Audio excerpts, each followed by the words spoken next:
et bienvenue dans Pitch. Ils sont nos meilleurs alliés pour combattre les infections bactériennes. De la cystite à la sinusite, il est parfois difficile de se passer des antibiotiques. Pourtant, ces précieuses molécules sont souvent mal ou trop utilisées. Résultat, les bactéries déjouent leur plan et leur efficacité est mise à mal. Heureusement, mon invité du jour tente de trouver la solution et de contourner le phénomène d'antibiorésistance. Bonjour Lenny Jodaitis. Bonjour.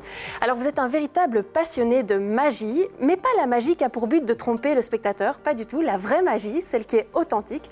Par exemple, celle qui se produit entre deux réactifs et qui transforme la matière. En un mot, la chimie. Exactement, la chimie que vous avez d'ailleurs étudiée à l'Université libre de Bruxelles.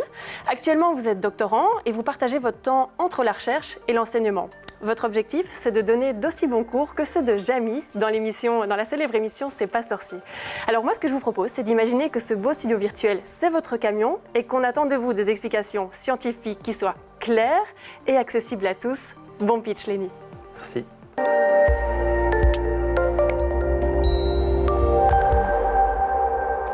Bonjour à tous. Aujourd'hui, je vais vous parler de mon sujet de recherche qui parle d'un phénomène assez incompris du grand public, la résistance antibiotique. Alors, la résistance antibiotique, dans son terme général, on va plutôt parler de la résistance antibiotique dans les hôpitaux.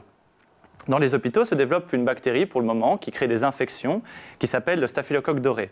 Cette bactérie est résistante aux antibiotiques, mais elle n'est pas la seule. Dans les hôpitaux se développent beaucoup de bactéries résistantes, et même en dehors.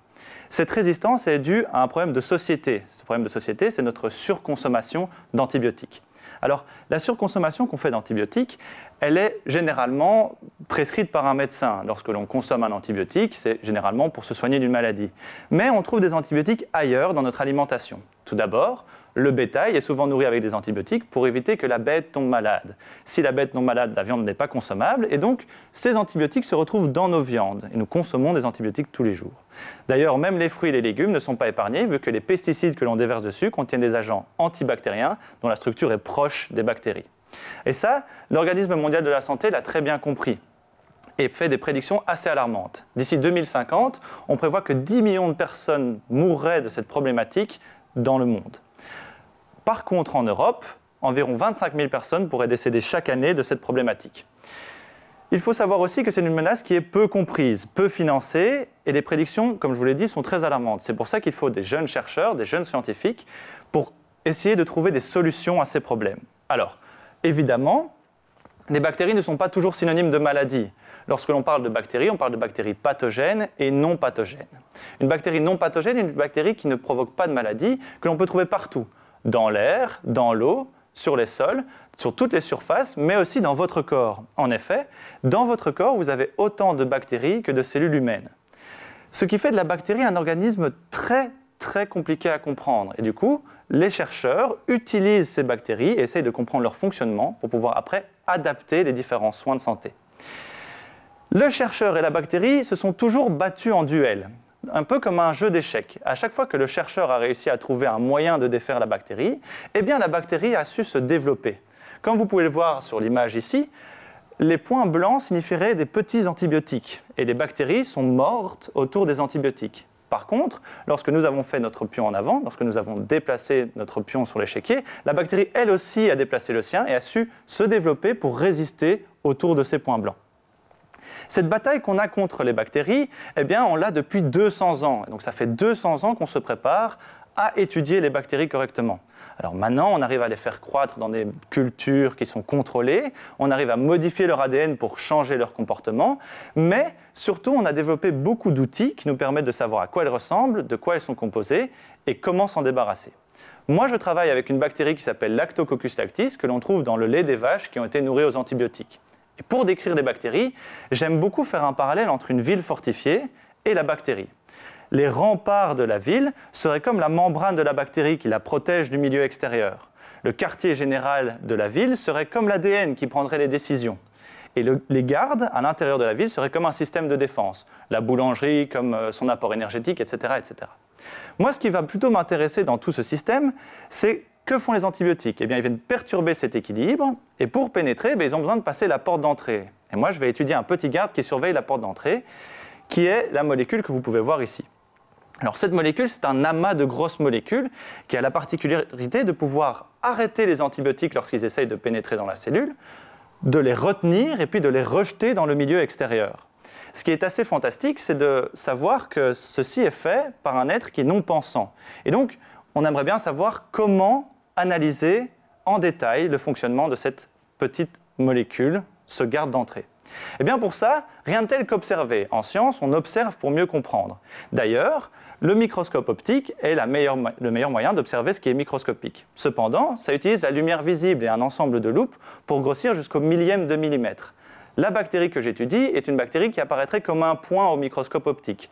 Nous avons donc besoin de plus de puissance, d'un outil plus puissant, et cet outil utilise non pas la lumière visible, mais des électrons. On utilise donc le microscope électronique, qui lui va envoyer des électrons sur la surface de la bactérie.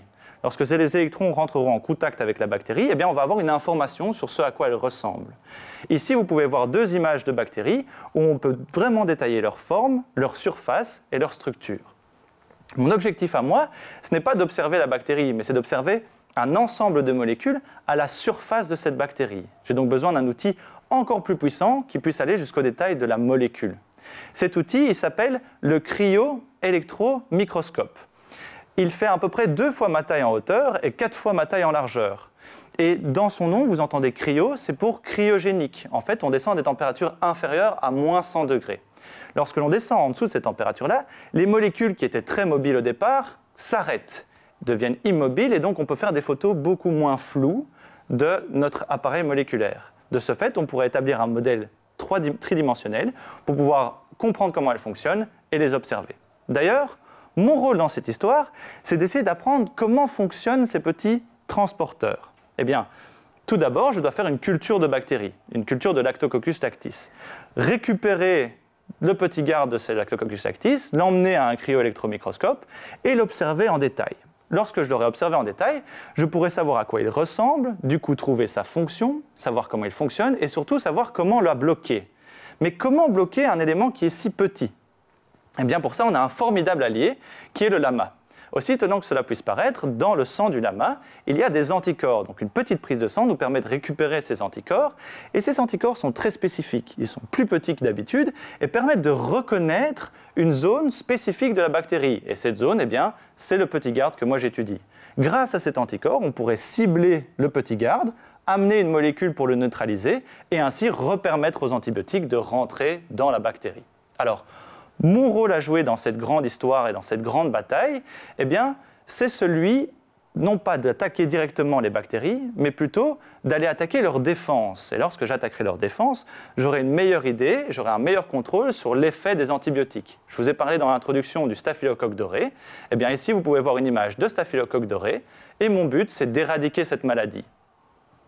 Merci de votre attention.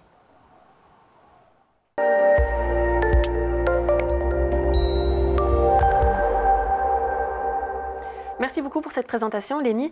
Alors, vous souhaitez lutter contre l'antibiorésistance du staphylocoque doré. Pourtant, en laboratoire, vous utilisez une autre bactérie comme modèle. Pourquoi ? Alors, staphylocoque doré, c'est très compliqué de travailler avec parce que c'est une bactérie qui est justement pathogène. Et donc, je mettrai ma vie à risque en travaillant sur staphylocoque doré. Alors, je vais essayer d'éviter de risquer ma vie. Et donc, je vais travailler sur une bactérie qui est Lactococcus lactis, qui elle est non pathogène, que je peux manipuler sans prendre autant de précautions que staphylocoque doré. D'accord. Pour lutter contre cette antibiorésistance, on peut contrer les mécanismes de défense des bactéries, c'est ce que vous nous proposez. Mais est-ce qu'une autre option ne serait pas également de trouver des nouvelles molécules antibiotiques ? Alors, les nouvelles molécules antibiotiques ciblent des événements précis dans la bactérie. Oui. Le principe, c'est qu'au bout d'un moment, il n'y a plus de nouvelles cibles à trouver dans une bactérie. Et donc, des nouvelles molécules ne pourraient pas interférer avec des nouveaux systèmes. À l'inverse, contrer les défenses de la bactérie permettrait de renouveler les antibiotiques qui existent déjà et donc de recibler les mêmes cibles qui étaient déjà ciblées auparavant. On parle souvent du concept « un monde, une santé » qui englobe à la fois la santé animale, la santé humaine et l'environnement. Mais on sait que la politique en termes d'antibiotiques, elle est très différente d'un pays à l'autre. Est-ce qu'il ne faudrait pas commencer par uniformiser tout ça pour pouvoir lutter efficacement contre l'antibiorésistance ? Alors, uniformiser notre consommation d'antibiotiques, c'est très compliqué. On a certains pays qui sont en voie de développement et pour qui la pharmaceutique se développe seulement. Et donc, ces médicaments sont hyper consommés parce que, justement, on essaye de pallier à ces problèmes de santé de ces pays en voie de développement. Et donc, d'un point de vue économique, c'est très peu probable qu'il y ait une uniformité dans la consommation d'antibiotiques, en tout cas d'un point de vue mondial. C'est ça, donc on n'a vraiment pas les mêmes besoins pour l'instant. Exact.